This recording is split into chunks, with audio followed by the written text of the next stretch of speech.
최근 넷플릭스가 선보이는 오리지널 시리즈들은 거대 자본을 투입한 물량 공세나 스펙터클보다는 내실 있는 이야기에 집중하며 힘을 뺀 듯한 인상을 줍니다.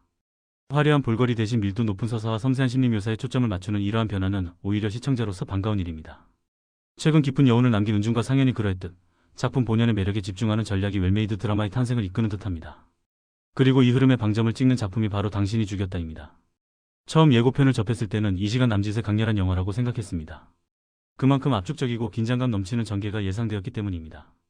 하지만 넷플릭스에 공개된 본편은 총 8부작의 시리즈로 더 깊고 세밀한 호흡으로 인물들의 감정선을 따라갑니다.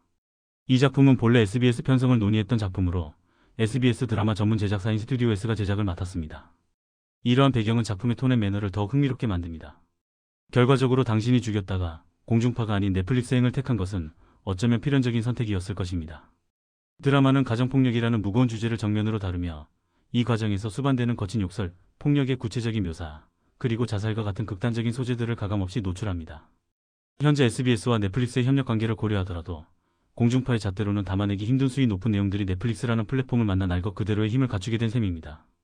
당신이 죽였다라는 제목은 단순한 의문형이 아닌 고발이자 단언처럼 들립니다. 이 도발적인 제목처럼 드라마는 결코 잔잔하게 흘러가지 않습니다.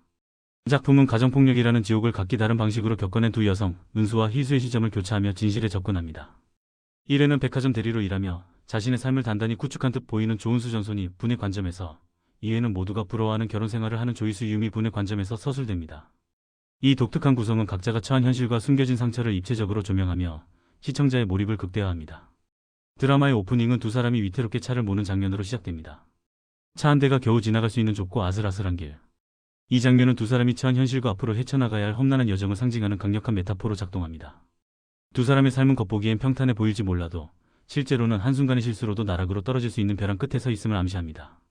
조은수는 백화점 VVIP를 상대하며 능력을 인정받는 커리어 우먼이지만 그 이면에는 끔찍한 가정사의 그림자가 드리워져 있습니다.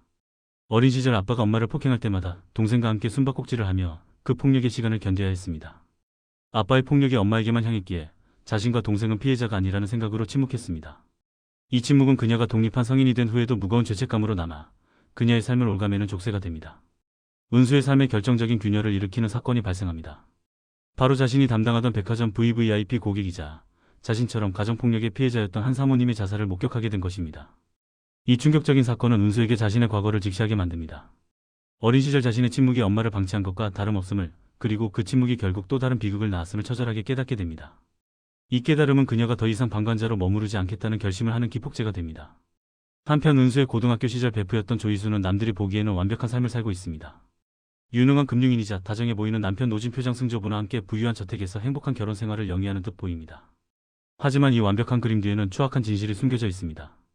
노진표는 자신의 뜻대로 되지 않으면 폭언과 폭력을 일삼으며 희수를 길들이는 잔혹한 가해자였습니다. 희수의 삶은 화려한 세상이었을 뿐입니다. 은수는 자신의 가장 친한 친구인 희수마저 자신과 같은 지옥, 즉 가정폭력의 피해자라는 사실을 알게 됩니다.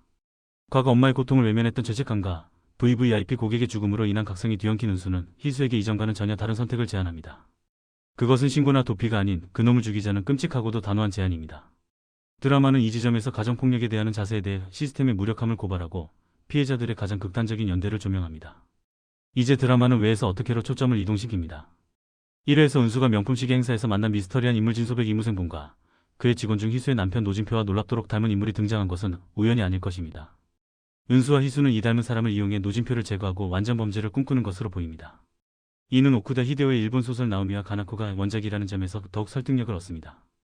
과연 두 여성은 이 위태로운 벼랑길 끝에서 자신들의 삶을 구원할 수 있을지, 그들의 위험한 공모가 어떤 결말을 맞이할지 끝까지 눈을 뗄 수 없게 만듭니다.